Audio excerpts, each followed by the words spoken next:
ప్రార్థించుకుందాం. దయగల ప్రభువా, మిమ్మల్ని స్తుతిస్తూ ఉన్నాము తండ్రి. మీ గొప్ప నామాన్ని బట్టి మీకు కృతజ్ఞతా స్తోత్రములు చెల్లిస్తూ ఉన్నాం. మీ లేఖనంలో రాయించి ఉన్నవన్నీ కూడా యుగాంతమందున్న మాకు బుద్ధి కలగడానికని మీరు సెలవిచ్చి ఉన్నారు. మరి మీ లేఖనమును మేము ధ్యానించుచుండగా ఆత్మయందు బలము కలిగి మీ కొరకు సాక్షులుగా జీవించుటకు సహాయం చేయమని యేసు నామమున ప్రార్థిస్తున్నాము తండ్రి, ఆమేన్. బైబిల్ గ్రంథంలో కొన్ని ప్యాసేజెస్లో, అంటే కొన్ని వాక్య భాగాల్లో ప్రపంచమంతా కూడా మనం చూడవచ్చు. అంటే మనం చదువుకున్నటువంటి ఈ 6 వచనాలలో 7 వచనాలు ఉన్నాయి. 37 నుంచి 43 వరకు 7 వచనాలు ఉన్నాయి. ఈ 7 వచనాల్లో ప్రపంచమంతా కూడా మనకు కనిపిస్తుంది. దేవుడు కనిపిస్తూ ఉన్నాడు, అపవాది కనిపిస్తూ ఉంది, దేవదూతలు కనిపిస్తూ ఉన్నారు, మనుషులు కనిపిస్తున్నారు. ఆ మనుషులలో దేవుని సంబంధులు, అపవాది సంబంధులు కనిపిస్తున్నారు. అంటే ప్రపంచం మొత్తం, అంటే ఇంకా దేన్ని కూడా మనం అన్ని రకాలు కూడా ఇక్కడ మనకు కనిపిస్తూ ఉన్నాయి. కాబట్టి పరిశుద్ధ గ్రంథం మనం బాగా చదవగలిగితే ప్రపంచం అంతా కూడా మనకు అర్థమవుతుంది. బైబిల్ చదివినటువంటి వాళ్లకు, బాగా చదివినప్పుడు ప్రపంచంలో దేన్నైనా కూడా అర్థం చేసుకోగలిగినటువంటి జ్ఞానం దేవుడు ఇస్తాడు. అయితే ఈ ఉపమానములో ప్రత్యేకంగా మనం ఈ దినం ధ్యానించేది ఏంటంటే, దేవుని సంబంధులు, అపవాది సంబంధులు అన్నటువంటి విషయాన్ని గురించి మనం కొంత ధ్యానం చేసినట్టయితే, ఇక్కడ ఈ ఉపమానం మనందరికీ తెలిసిందే.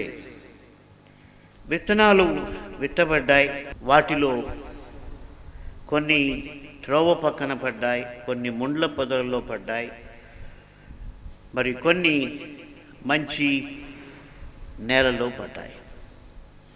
అయితే మనం దాని గురించి ఇప్పుడు మనం ఎక్కువ ధ్యానం చేయడం లేదు. కానీ ఇక్కడ అపవాది సంబంధులు, రాజ్య సంబంధులు. రాజ్య సంబంధులు అంటే దేవుని సంబంధులు. కాబట్టి ఇక్కడ మనం పరిశుద్ధ గ్రంథంలో మనం ధ్యానం చేసినప్పుడు అపవాది సంబంధులైతే వాళ్ళకు కూడా తెలిసిపోతుందంట, నేను దేవుని బిడ్డను కాను అని. అయితే వాళ్ళు ప్రభువుని నమ్ముకోవడానికి దేవుడు వాళ్ళకి అవకాశం ఇస్తాడు. దేవుని సంబంధులైతే వారికి బలము కలుగుతుంది. మహాజ్ఞాని ఏమన్నాడంటే, యెహోవా ఏర్పాటు యథార్థవంతులకు ఆశ్రయదుర్గమైతే పాపము చేయువారికి అది భయంకరమన్నాడు. కాబట్టి పరిశుద్ధ గ్రంథంలో దేవుని వాక్యం వింటూ ఉన్నప్పుడు ఆయన యందు నమ్మిక ఉంచిన వారికి అది బలం కలుగజేస్తుంది, ఆయన యందు నమ్మిక ఉంచని వారికి అది భయం కలుగజేస్తుంది. కాబట్టి ఇక్కడ రాజ్య సంబంధులు, అపవాది సంబంధులు, వీరిని ఎలా గుర్తుపట్టాలి అంటే అక్కడే పరిశుద్ధ గ్రంథంలో చెప్పబడింది, గురుగులు ఏపుగా ఎదుగుతాయి. గోధుమల చెట్ల కంటే గురుగులు ఎక్కువ పొడవు పెరుగుతాయి. కాబట్టి దేవుడు ఆ ఉపమానంలో ఏం చెప్పాడంటే, మీరు ఇప్పుడే వీటిని తీసివేయద్దు. చిన్నగా ఉన్నప్పుడే తీసేస్తే కొన్ని గోధుమలు కూడా పోతాయి. కాబట్టి అవి వాటిని ఎదగనివ్వమన్నాడు. ఎదగనిచ్చినప్పుడు ఏమవుతుందంటే అవి ఏవో బాగా తెలుస్తుంది. నేను ఈ ఉదయం ఆలోచన చేస్తూ ఉన్నా ఈ వాక్యం గురించి. గురుగులు గోధుమల కంటే ఎక్కువ పొడవు పెరుగుతాయి. ఈ లోకంలో కూడా మనం అది చూడగలం. చెడ్డవారు మంచివారిని డామినేట్ చేస్తూనే ఉంటారు. ఈ లోక సంబంధులు ఆత్మ సంబంధులైన వారిని డామినేట్ చేస్తూ ఉంటారు. అంటే వారికంటే పెద్దగా కనిపించాలని, వారిని తక్కువ వారిగా చూసేటువంటి స్వభావం అపవాది సంబంధులకు ఉంటుంది. ఎందుకు వారు అపవాది సంబంధులు అంటే అపవాది వాటిని విత్తాడు. గమనించండి, మనుష్య కుమారుడు విత్తుతూ ఉన్నాడు, అపవాది కూడా విత్తనాలు విత్తింది. మనుష్య కుమారుడు విత్తినటువంటి విత్తనాలను స్వీకరించినటువంటి వారికి మారు మనస్సు కలుగుతుంది. వారు దేవుని వాక్యం వింటారు, దేవుణ్ణి వెంబడిస్తారు, దేవుని రాజ్యానికి వారసులవుతారు. అయితే అపవాది విత్తినటువంటి గురుగులు, అపవాది సంబంధులు వారి లోకంలో ఉన్నారు, మనం అవాయిడ్ చేయలేము.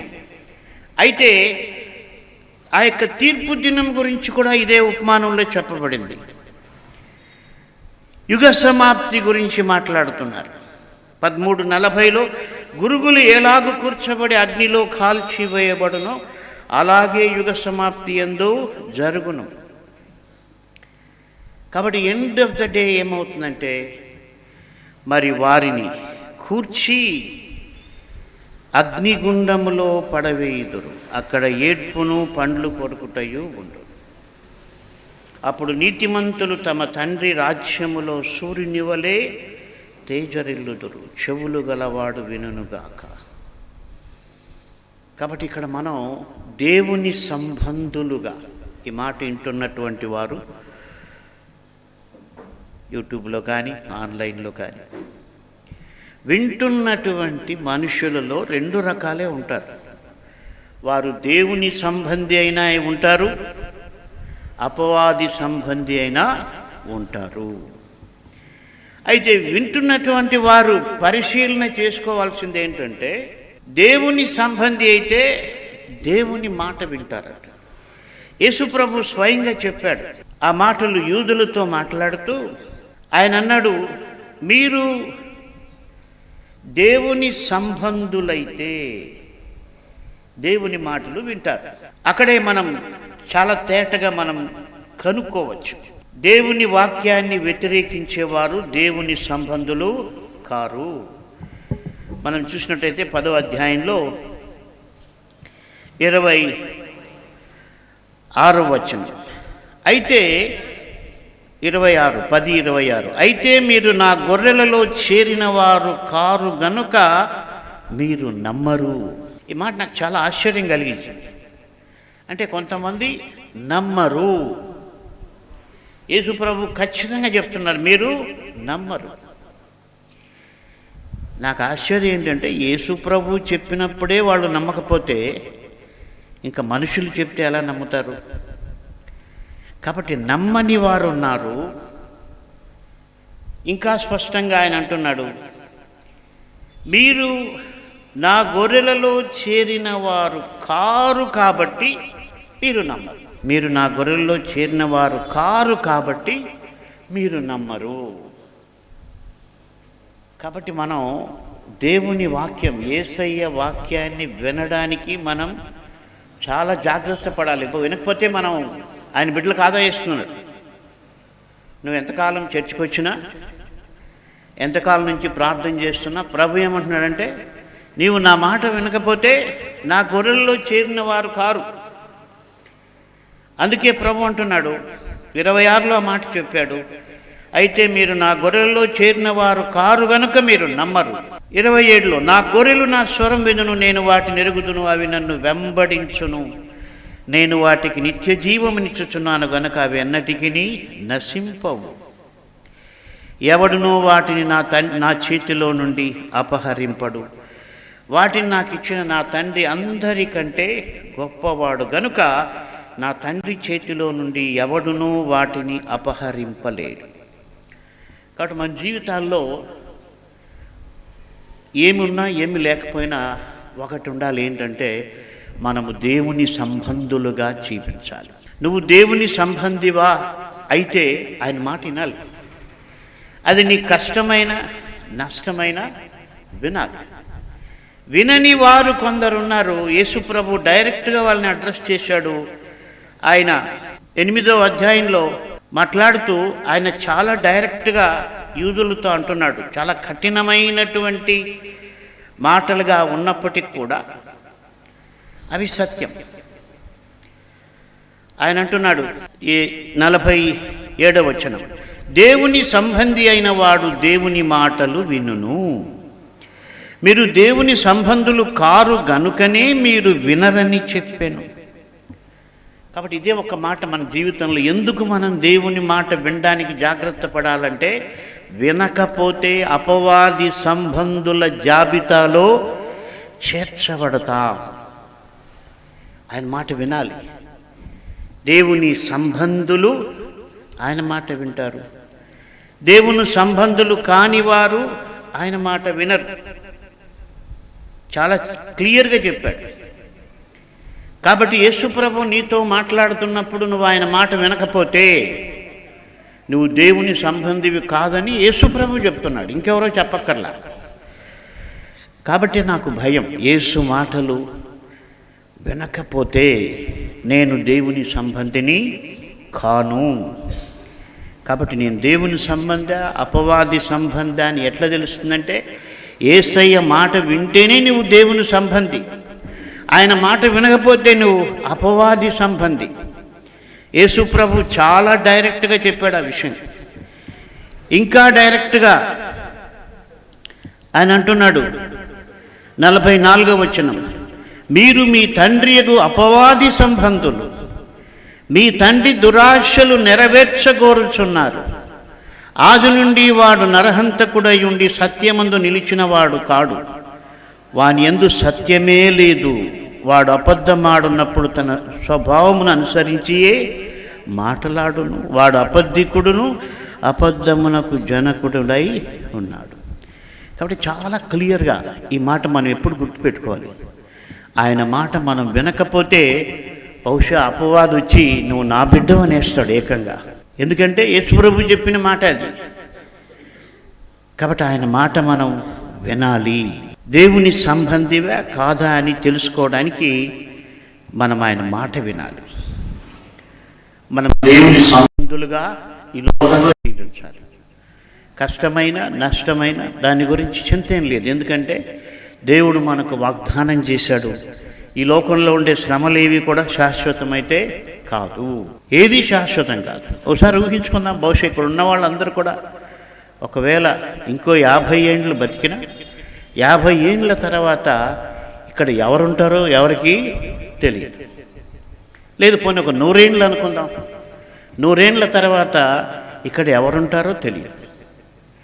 మనం ఉంటున్న ఇండ్లలో ఎవరుంటారో తెలియదు. కాబట్టి ఇదంతా కూడా శాశ్వతమైతే కాదు. ఒకవేళ నన్ను అపవాది ఏదైనా కష్టాన్ని నష్టాన్ని చూపించి నన్ను శోధిస్తే నాకేం భయం లేదు, ఎందుకంటే ఇది శాశ్వతమైనదేం కాదు. ఒకవేళ ఎవరు నన్ను బాధించినా ఎవరు నన్ను హింసించినా ఇది శాశ్వతమైనది కాదు, మనం భయపడాల్సిన పని లేదు. కాబట్టి ఆయన మాట మనము వినాలి, అదే ఆయన కోరుకుంటున్నాడు. ఆయన మాట వినాలి, ఆయన మాటల పైన మన ఆత్మీయ జీవితం కట్టుకోవాలి. మనం ఆయన మాట వినకపోతే చాలా నష్టం ఉంది. అపవాది సంబంధులు గమనించండి, అపవాది సంబంధులకు ఇంకొక పేరుంది, లోక సంబంధులని పేరు. యోహాను సువార్త 15:19లో మీరు లోక సంబంధులైన లోకము తన వారిని స్నేహించును, అయితే మీరు లోక సంబంధులు కారు, నేను మిమ్మల్ని లోకములో నుండి ఏర్పరచుకొంటిని, అందుచేతనే లోకము మిమ్మను ద్వేషించుచున్నది. కాబట్టి మన జీవితంలో మనము దేవుని సంబంధులము అని గ్యారంటీ చేసుకోవాలి. లేకపోతే అపవాది సంబంధులుగా ఉండే ప్రమాదం ఉంది. అపవాదికిని వాని దూతులకును సిద్ధపరిచిన అగ్నిగుండములో పడేటువంటి ప్రమాదం ఉంది. కాబట్టి దేవుని సంబంధులైన వారు నంబర్ 1 ఏంటంటే దేవుని మాట వింటారు. రెండవది ఏంటంటే వారు లోక సంబంధులు కారు. కాబట్టి నువ్వు లోక సంబంధంగా లోకుల ప్రకారం నువ్వు జీవిస్తే నువ్వు దేవుని సంబంధం కాదు. యేసుప్రభు ప్రార్థన చేస్తూ ఆయన చేసిన ప్రార్థన కొన్నిసార్లు మనకు ఆశ్చర్యం కలుగజేస్తుంది. ఆయన తండ్రికి మన గురించి విజ్ఞాపనం చేస్తూ యోహాను సువార్త 17:14 వారికి నీ వాక్యం ఇచ్చి ఉన్నాను, నేను లోక సంబంధిని కానట్టు వారును లోక సంబంధులు కారు, కనుక లోకము వారిని ద్వేషించును. మళ్ళా అంటున్నాడు 16వ వచనంలో, నేను లోక సంబంధిని కానట్టు వారును లోక సంబంధులు కారు. అయితే 15లో అన్నాడు, లోకంలో నుండి నేను వారిని తీసుకొని పొమ్మని ప్రార్థన చేయట్లేదు, కానీ దుష్టుని నుండి వారిని కాపాడమని ప్రార్థన చేస్తున్నాడు. ఎందుకంటే దుష్టుడు ఏం పని చేస్తున్నాడు? లోకమంతా తన ఆధీనంలో ఉంచుకున్నాడు. అంతేకాదు దేవునిలో ఉన్న వారిని దేవునిలో నుండి వేరు చేసి తనతో పాటు అగ్నిగుండానికి తీసుకెళ్ళడానికి దుష్టుడు ప్రయత్నం చేస్తూ ఉన్నాడు. ఇక్కడ మనం ఒక విషయం గమనించాలి. దుష్టునికి ఆ యొక్క కెపాసిటీ ఉంది. అందుకే యేసు ప్రభు ప్రార్థన చేస్తున్నాడు, వీరు దుష్టుని నుంచి తప్పించబడాలి, దుష్టు నుంచి వారిని కాపాడమని తండ్రికి మొరపెడుతూ ఉన్నాడు. కాబట్టి మనం దుష్టు నుంచి తప్పింపబడాలంటే దైవ సహాయం మనకు అవసరం. దేవుని సహాయం మనకు ఎప్పుడు దొరుకుతుందంటే ఆయన మాట విన్నప్పుడు. కాబట్టి నువ్వు దేవుని సంబంధిగా జీవించాలంటే నువ్వు దేవుని మాట వినాలి. రెండవది, లోక సంబంధులుగా జీవించకూడదు. మూడో విషయం, నువ్వు క్రీస్తు యేసు సంబంధం. గలతీ 5:24 క్రీస్తు యేసు సంబంధులు శరీరమును దాని ఇచ్ఛలతోనూ దురాశలతోనూ సిలువ వేసి ఉన్నారు. ఇక్కడే చాలా కష్టమైనటువంటి పరిస్థితి. ఇదంతా బాగుంది, ఆయన మాట వినాలి, లోక సంబంధులు కాకుండా జీవించాలి.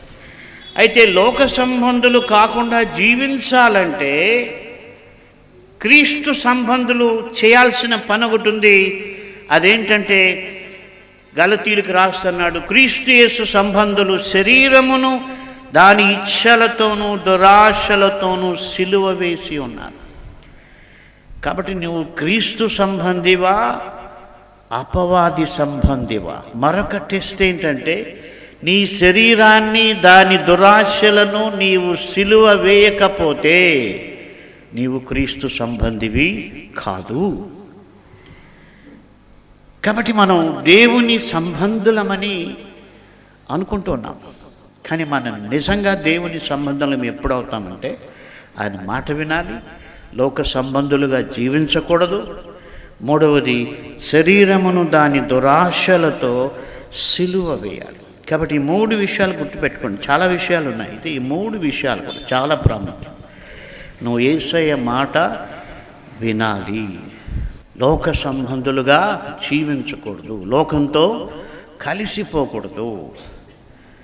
ఎందుకు లోకం మనల్ని ద్వేషిస్తుందంటే వాళ్ళతో కలవకపోతే ద్వేషిస్తుంది, వాళ్ళు చెప్పినట్లు చేస్తే ద్వేషించదు.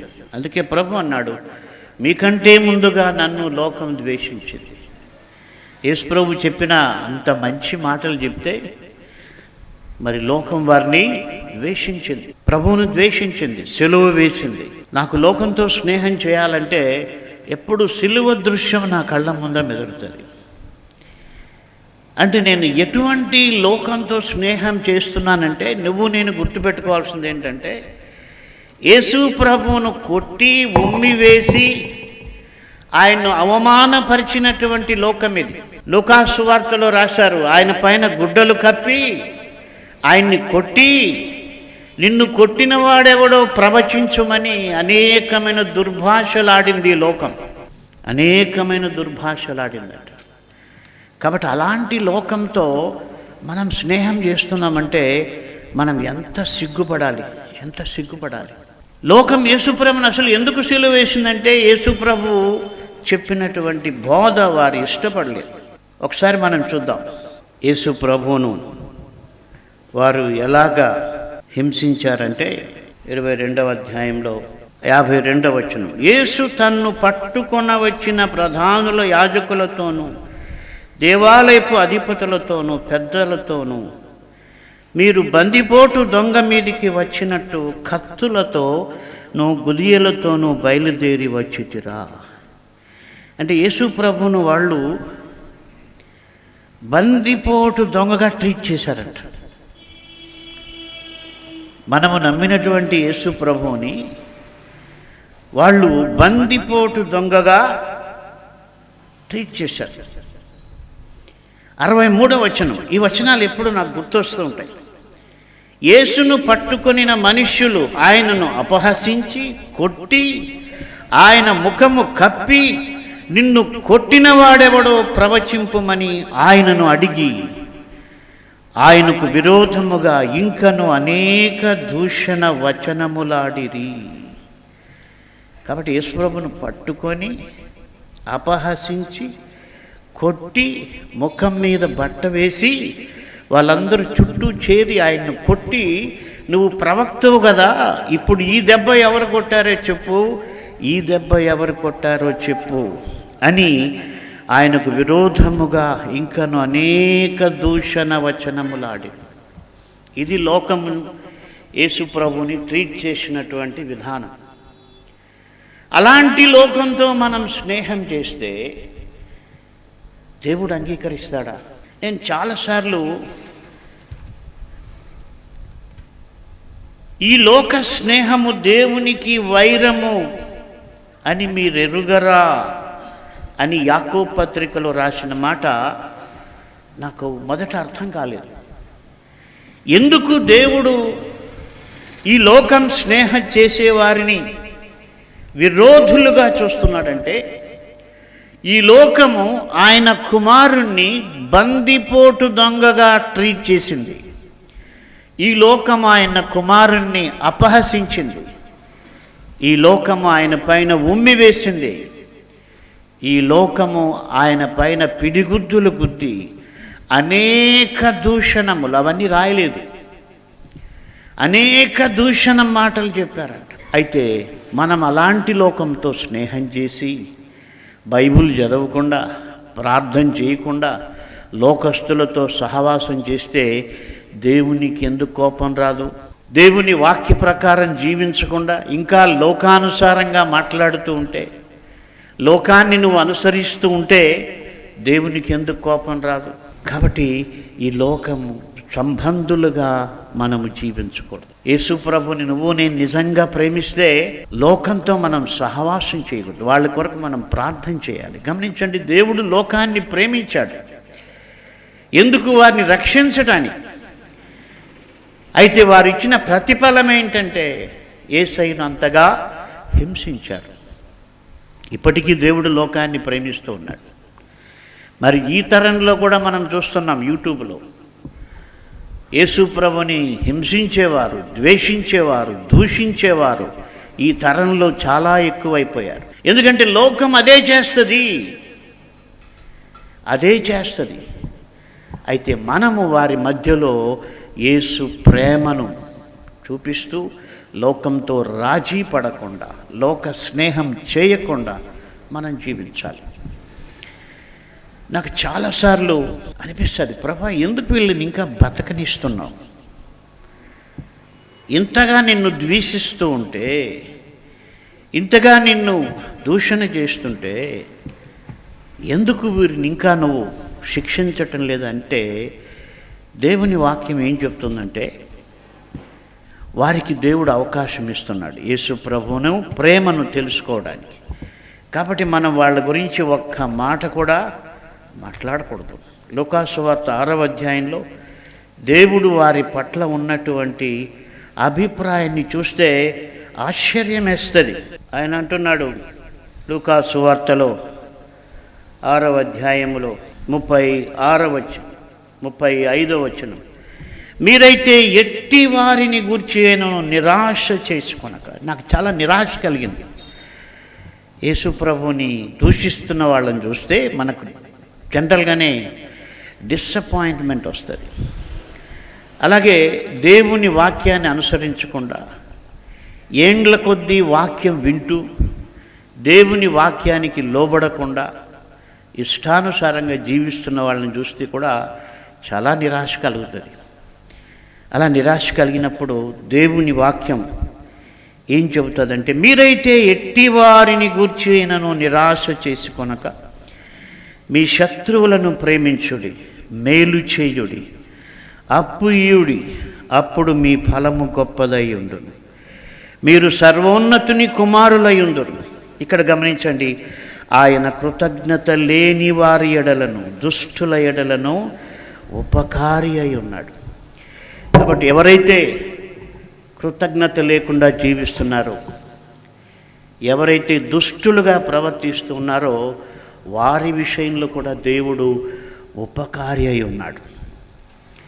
అయితే దేవునికి ఎప్పుడు కోపం వస్తుందంటే, మనం వారితో కలిసిపోయినప్పుడు, వాళ్ళ మధ్యలో సాక్షులుగా జీవించకుండా వాళ్ళతో రాజీపడి జీవించినప్పుడు దేవునికి అది ఇష్టం లేదు. నేను చాలాసార్లు నా లైఫ్లో ఎక్స్పీరియన్స్ చేశాను. నేను లోకస్తులతో ఎక్కువ సహవాసం చేస్తే దేవుడు నన్ను చాలా కఠినంగా శిక్షించిన సందర్భాలు ఉన్నాయి. అందుకే ఆ సబ్జెక్టు పై నేను స్టడీ చేశాను. ప్రభా, ఎందుకు నువ్వు లోక స్నేహం నీకు వైరం అన్నావంటే, ఇదో ఇందాక చెప్పినట్టుగా లోకం ఆయన కుమారుణ్ణి అపహసించింది.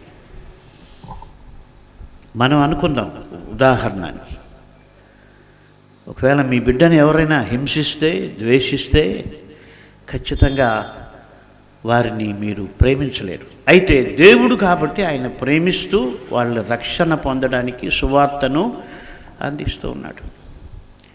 కాబట్టి మనం లోక స్నేహాలు చేయకూడదు, వారిని దూషించకూడదు, వారిని ప్రేమించాలి. లోక స్నేహం చేస్తే దేవుడు యాక్సెప్ట్ చేయడు. నాకు బాగా గుర్తుంది, మా బంధువుల పెళ్ళికి వెళ్ళాను 1994 అనుకుంటా. అప్పుడు తిరుపతికి వచ్చాను నేను కొత్తగా. 92లో వచ్చాను, బహుశా 94 ఉండవచ్చు. మా బంధువులు పెళ్ళికి పిలిచారు. పెళ్ళికి పోవడం తప్పు కాదు, కానీ నేను జాగ్రత్త పడలేదు. నేను అక్కడ కూర్చున్నాను. వాళ్ళు నన్ను పైకి పిలిచి నాతో కూడా టెంకాయ పట్టించి ఏదో పాలు పోసి ఏదో కొన్ని కార్యం నాతో చేపించారు. అదంతా కొన్ని సెకండ్లో జరిగిపోయింది. నేను కూర్చున్నాను, వాళ్ళు పిలవడం, నా మనసుకు తెలిసిపోయింది నేను లోకంతో కలిసిపోయానని. అంటే మనం పెళ్ళికి పోవడం తప్పు కాదు, కానీ వాళ్ళ పూజల్లో, వారి యొక్క ఆచారాల్లో మనం పాలు పొందడం బైబిల్ యాక్సెప్ట్ చేయదు. అట్లనే వాళ్ళని ద్వేషించమని కాదు, వాళ్ళని ప్రేమించాలి. ఒకవేళ నీకు అలాంటి ఆపద ఉందంటే మరి నువ్వు జాగ్రత్త పడడం మంచిది. ఎక్కడో గుంపులో ఉండి పోయి రావడం. నేను వెళ్ళి మొదటి సీట్లో కూర్చున్నాను. మరి వాళ్ళు క్యాజువల్గా పిలిచేశారు. నాకు అంత ఎక్స్పీరియన్స్ లేదు, బహుశా అదే ఫస్ట్ టైం అనుకుంటున్నాను నేను వెళ్ళడం. అంతే. దేవుడు ఎంత కనికరం గలవాడంటే అక్కడే నన్ను శిక్షించకుండా ఆ రాత్రి 2 గంటలకు నేను బస్ స్టాండ్లో దిగి స్కూటర్ వేసుకొని వస్తూ ఉంటే ఆటో వాడొచ్చి కొడితే నా అరికాలు చీలిపోయింది. దాదాపు ఇప్పటికీ నాకు గుర్తుంది, ఒక 4 ఇంచీలు అరికాలు ఇలాగే పైన పడి చీలిపోయింది. డాక్టర్ దగ్గరికి వెళ్తే అన్నాడు, ఇంకొంచెం లోపల పోయింటే ఆ కాళ్ళకున్న కనెక్షన్ వెళ్ళిపోయి ఎప్పటికీ బాగు చేయలేనటువంటి ప్రమాదం. నాకు అర్థమైంది ఏంటంటే దేవుడు నన్ను శిక్షిస్తున్నాడు. ఆటోవాడు కొట్టిన వెంటనే నాకు అర్థమైపోయింది, దేవుడు నన్ను శిక్షిస్తూ ఉన్నాడు. ఎందుకంటే ఆయనకి ఇష్టం లేని పని నేను చేశాను. మరి దేవుని దయ వల్ల అది హీల్ అయింది. మరి చాలా కష్టకాలం అప్పుడు. మేము అప్పుడు భవానీ నగర్లో ఒక రేకుల ఇంట్లో ఉన్నాం. ఎవరు తెలియదు అప్పుడు. అయితే దేవుడు ఎందుకు మనం లోక స్నేహం చేస్తే ఆయనకు ఇష్టం ఉండదంటే, మనం లోకంతో కలిసిపోతాం. పాత నిబంధనలో కూడా దేవుడు ఆజ్ఞ చెప్పాడు. ఏం చెప్పాడంటే, మీరు అన్యులతో సహవాసం చేస్తే మీరు వాళ్ళ క్రియలు నేర్చుకుంటారు, వాళ్ళ ఆచారాలు నేర్చుకుంటారు, అవి చేస్తారు, నాకు కోపం పుట్టిస్తారు అని ప్రభు చెప్పాడు. అయితే నూతన నిబంధనలో మనం వారిని ప్రేమించాలి, కానీ మనం ఎందుకు అలా చేస్తున్నామో కూడా ప్రేమగా వాళ్ళకు చెప్పాలి. కాబట్టి మనం దేవుని సంబంధులుగా ఉండాలంటే కంక్లూషన్ ఏంటంటే మనం దేవుని మాట వినాలి. రెండవది, లోక సంబంధులుగా మనము జీవించకూడదు. అలా జీవించకూడదంటే మూడవ పాయింట్, క్రీస్తు యేసు సంబంధులు శరీరమును దాని ఇచ్ఛలతో కూడా సిలువ వేశారు. అంటే శరీరం యొక్క ఇచ్ఛలు ఉంటాయి మనలోన, మనం చనిపోయే వరకు ఉంటాయి. అయితే అవి లేచినప్పుడు వాక్యముతో వాటిని సిలువ వేయాలి. హల్లెలూయా. వాక్యమన్న మేకుతో ఆ శరీరేచ్ఛలను, ఆ లోక సంబంధమైన మనస్తత్వాన్ని వాక్యమన్న మేకుతో దాన్ని అణగగొట్టాలి. అప్పుడే మనం దేవుని సంబంధులుగా ఉంటాం. అలా జీవించినప్పుడు ఒక గొప్ప కాన్ఫిడెన్స్ ఏంటంటే, మనకి లోకంలో ఏమున్నా ఏమి లేకపోయినా అపవాది వచ్చి ఎప్పుడు చూపించేందంటే, నీకు అది లేదు ఇది లేదు. నేనేమంటానంటే, నాకు ఏది లేకపోయినా యేసయ్య నాతో ఉన్నాడు. నా జీవితం అంతా ఈ కష్టాలు ఉన్నప్పటికీ నేను కేర్ చేయను. ఎందుకంటే ఇవి శాశ్వతమైతే కాదు. యేసు నన్ను రక్షించాడు, ఆయన నన్ను నడిపిస్తూ ఉన్నాడు, నేను ఆయన సంబంధిగా ఉన్నాను. అంతకంటే గొప్ప ఆశీర్వాదం ఈ ప్రపంచంలో ఏమీ లేదు. కాబట్టి మనం ఆ ఉపమానంలో క్రీస్తు సంబంధులుగా, ఆయన మన కొరకు ప్రాణం పెట్టి చనిపోయి తిరిగి లేచాడు. అగ్నిగుండము నుండి తప్పించటానికి ఆయన మన కొరకు సిలువలో విమోచన క్రయధనంగా తన ప్రాణాన్ని పెట్టాడు. కాబట్టి ఆ యేసు ప్రభువును నమ్మి ఆయన సంబంధులుగా జీవించాలి. నమ్మి అక్కడ ఆగిపోకూడదు. నమ్మి ఆయన వాక్యంలో నిలిచి ఉండాలి. ఆయన చెప్పినట్టుగా ఆయన వాక్యాలు మనలో ఉండాలి, మనం ఆయనలో ఉండాలి. ఆయన వాక్యాలపైన మనం జీవితాన్ని కట్టుకోవాలి. వినని వారు ఎవరంటే అపవాది సంబంధులు. కాబట్టి నువ్వు వింటే దేవుని సంబంధి, వినకపోతే అపవాది సంబంధి అని మనం గుర్తుపెట్టుకోవాలి. అలాగ దేవుని సంబంధులుగా మనం జీవించుటకు ప్రభు మనకు సహాయం చేయునుగాక. ప్రార్థించుకుందాం. దయగల ప్రభా, మిమ్మల్ని స్తుతిస్తూ ఉన్నాము తండ్రి. అవును ప్రభా, మేము మీ మాటను మేము వినాలి. మీ గొర్రెలు మీ స్వరం వింటాయని, మిమ్మల్ని వెంబడిస్తాయని మీరు సెలవిచ్చారు. కాబట్టి మా జీవితంలో ఎల్లప్పుడూ మీ స్వరం వినుటకు, మిమ్మల్ని వెంబడించుటకు సహాయం చేయండి.